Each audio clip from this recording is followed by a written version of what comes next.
Hello, dear ones. Welcome to Lapis Lazuli. Liz Odwalo here. It's always so encouraging to be able to interact with you, especially knowing that on this channel we talk about Jesus Christ being our solid and firm foundation.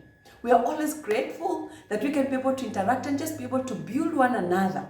Build one another, because many times life beats us in many ways, but we are grateful that we can be able to be here today. So today, we're going to talk about a topic that is quite interesting to me. I don't know if you've been in a position where you kept feeling like, maybe if this happens to me, I will be happier. If this happens to me, I would be more happier. And the more things happen, you realize that there is something that you always need. Even if you receive what you wanted, there is always something that you want. Why? Because in the heart of man, there is a void that desires to be filled. And many times we look for things to fill it. But the sad thing is that most of the time we fill it with things that are not eternal, with things that are short-lived. And so we easily try and look for, wow, man, if I get a job, then I think I'll be happier. If I go to college, or if I go to school, or if I have that as a friend, if I have this relationship, then I think I'll be happier. Or if I drink, or if I get into drugs, or if I watch pornography, then I'll be happy. And then we realize that sometimes those things that we think they will fill our hearts, they end up really leaving us devastated. They leave us more empty. They leave us sometimes even ashamed and in guilt. Why? Because most of those things are short-lived. And so today, we are going to talk about what should fill that void. What is that eternal, what is it that is eternal, that can fill that void that really deeply seeks to be filled? And so the next guest is going to be talking about her life, and seeing how we can look for things all over, but only come to one conclusion. And so welcome.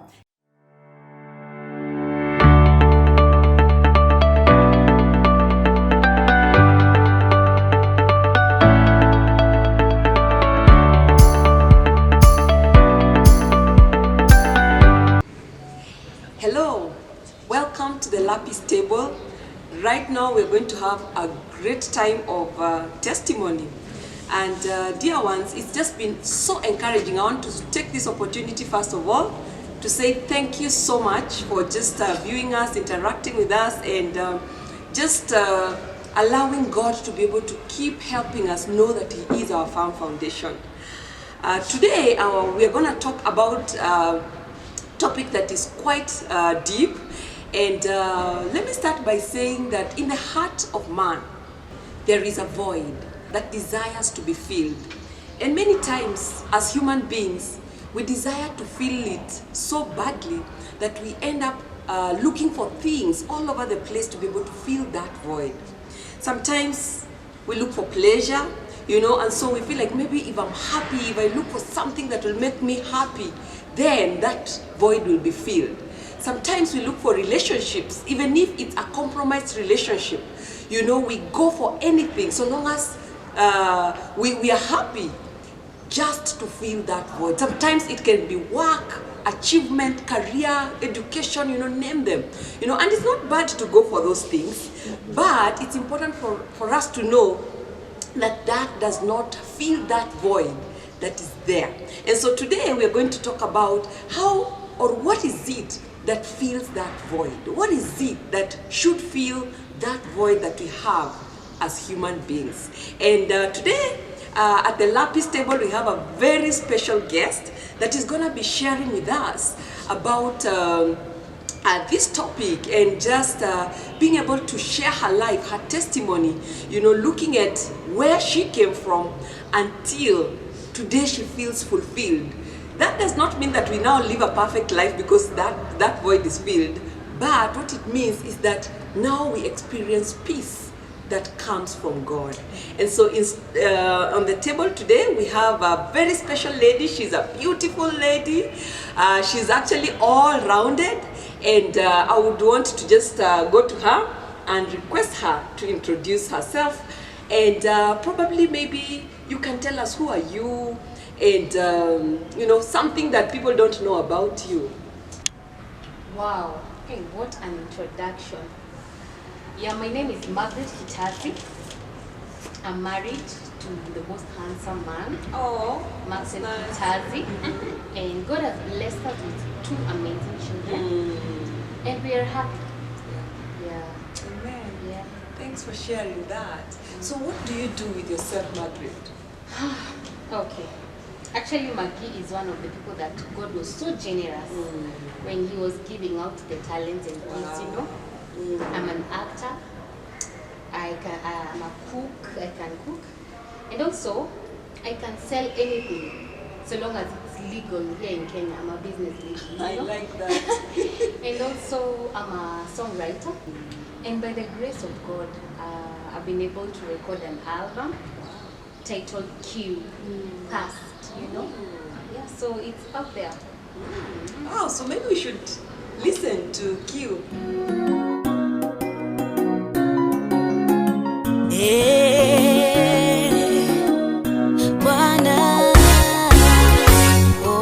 Kiu changu mimi kweli ni nani atakimaliza? Kiu changu cha masomo ni nani atakimaliza? Kiu changu cha ndoa ni nani atakimaliza? Kiu changu ninajua ni Yesu atakimaliza. Kiu changu ninajua ni Yesu atakimaliza.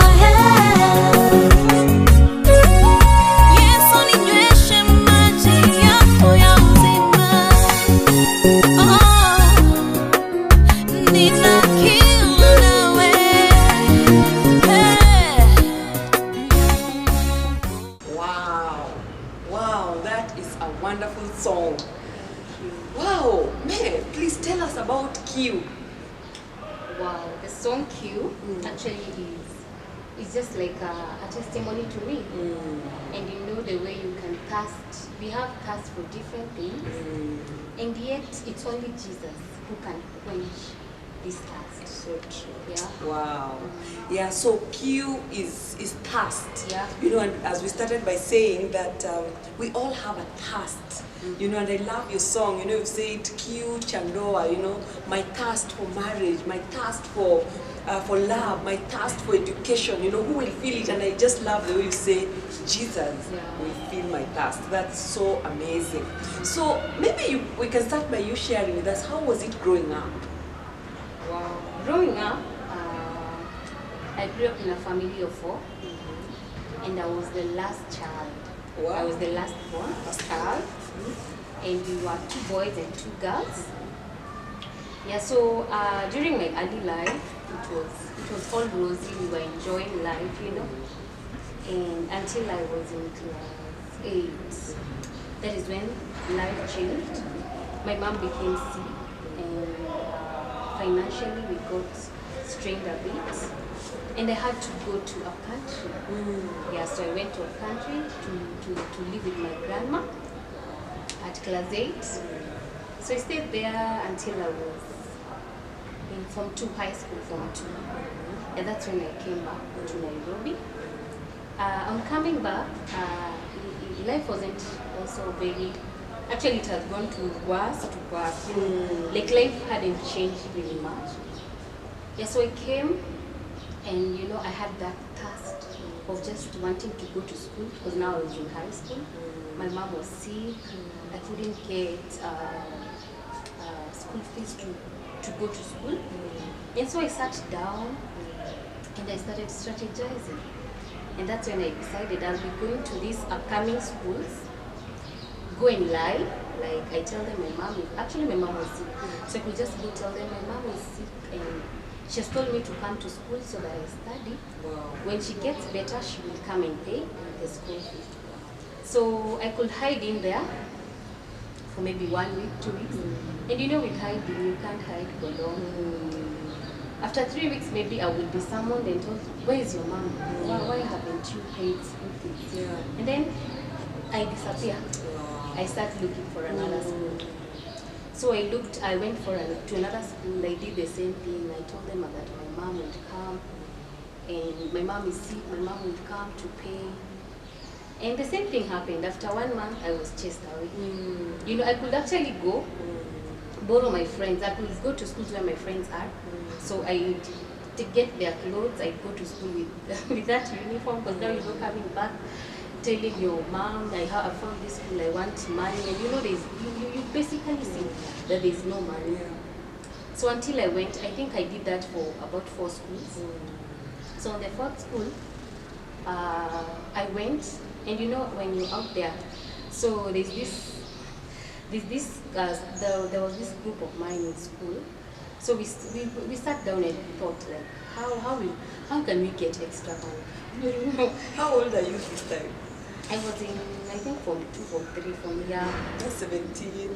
No, it was maybe 15. 15 years Yeah, old. 15. Wow. So we could organize. Yeah. We organized for school leavers bash. We go hire a hall. We hire speakers, and we then the friend of mine was very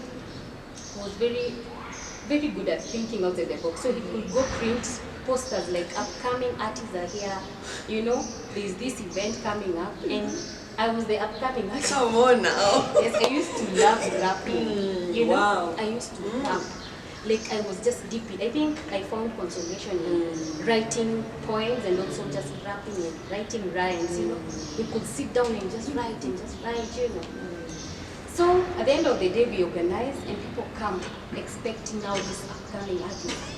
You know, I had a name. I was called Big Meg. Come on now, Big Meg. Wow. I could throw lines, you know. So we did this for quite some time, so that we could get maybe money for lunch. And you know, sometimes maybe I feel like, why should I go and bother my mom or my dad, and maybe I can get something and just give the teachers when they allow me to be in class. Because I remember even all the schools I went to, we always used to do an interview before you are admitted. Yeah. And everywhere I went, I could perform very well. Wow. You know. So teachers were like, oh, we can handle you as we wait for your mom. So that was, God had really favored me. Because anytime we could go those dancing and everything, but when it comes to exams, I'm really serious, and I do my best. Wow. Yeah, so I continued such life for quite some time. Yeah. Wow. You are really a rare person, you know, especially a rare teenager, because I'm thinking you really wanted to go to school, and you were so desperate that you could do anything to be able to go to school.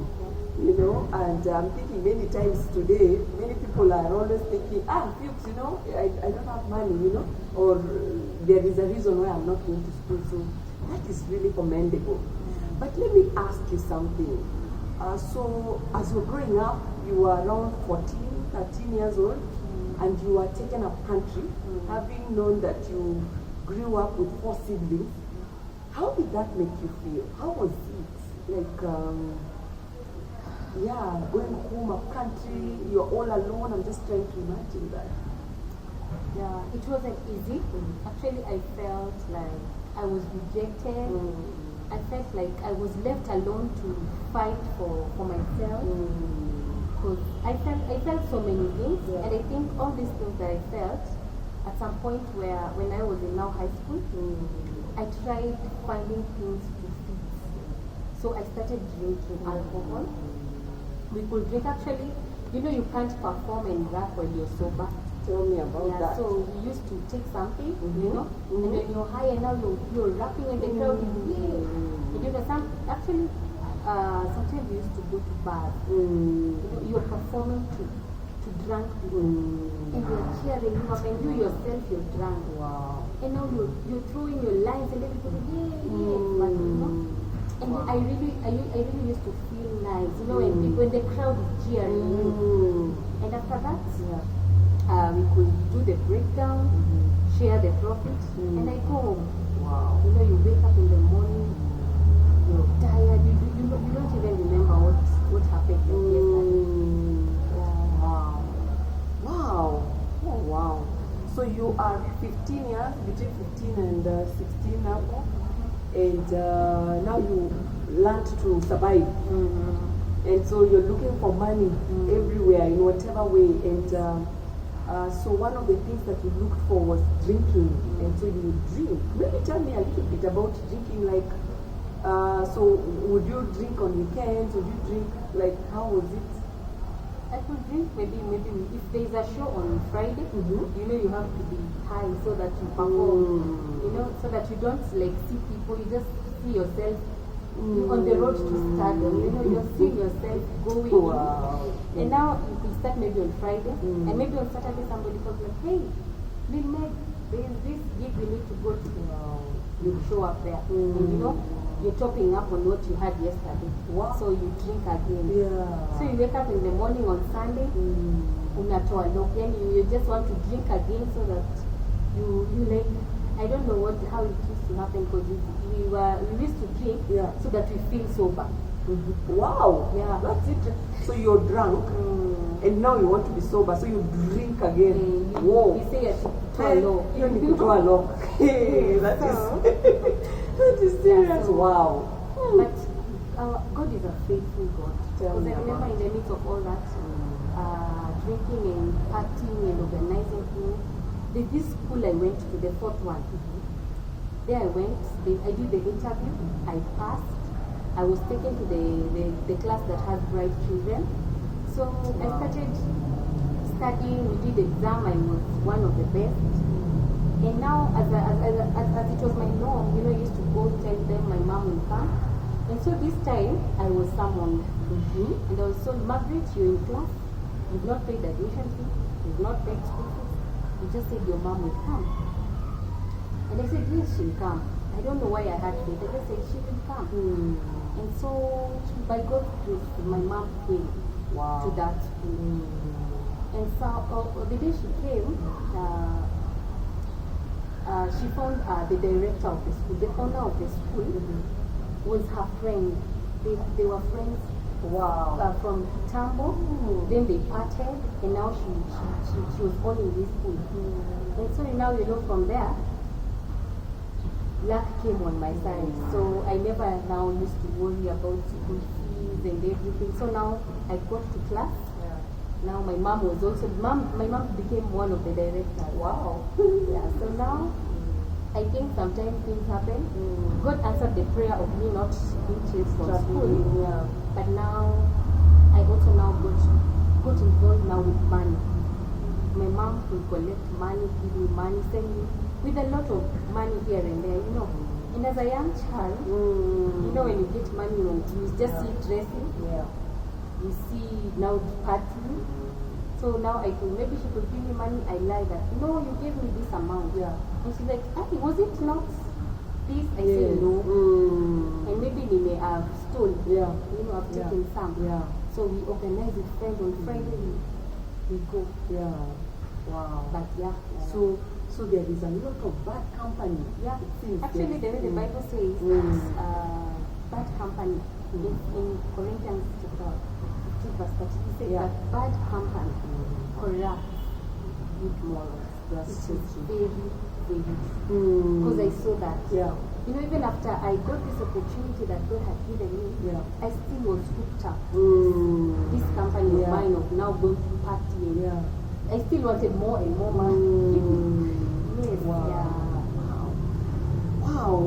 I'm trying to think, actually as you're sharing, I'm thinking about my own teenhood and the crazy things I did. I think for me, I used to just, I loved noise and just screaming and risking my life.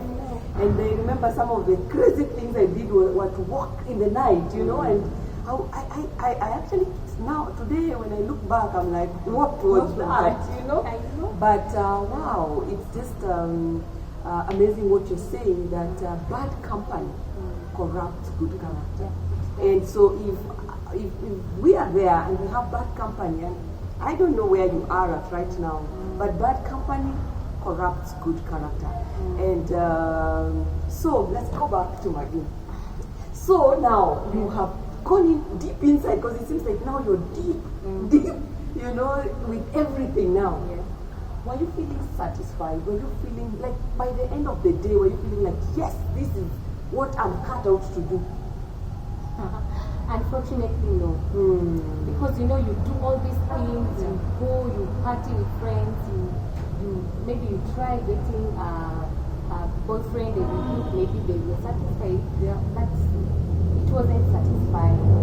So that happened until now. I finished high school, and immediately after high school, I was in a relationship. So I got pregnant at 18. Wow. You know? Wow, you've had it. Many times, in the quest of filling that void that we have in our hearts, we ending up harming ourselves. Sometimes we end up worse than we were, because the solutions we go for sometimes are short-lived, you know, and so they end up making us more lonely, more worse. You know, I loved what Margaret has shared today, that you drink, but you don't feel satisfied. The following day, you want to do it some more and some more. You know, they're short-lived solutions.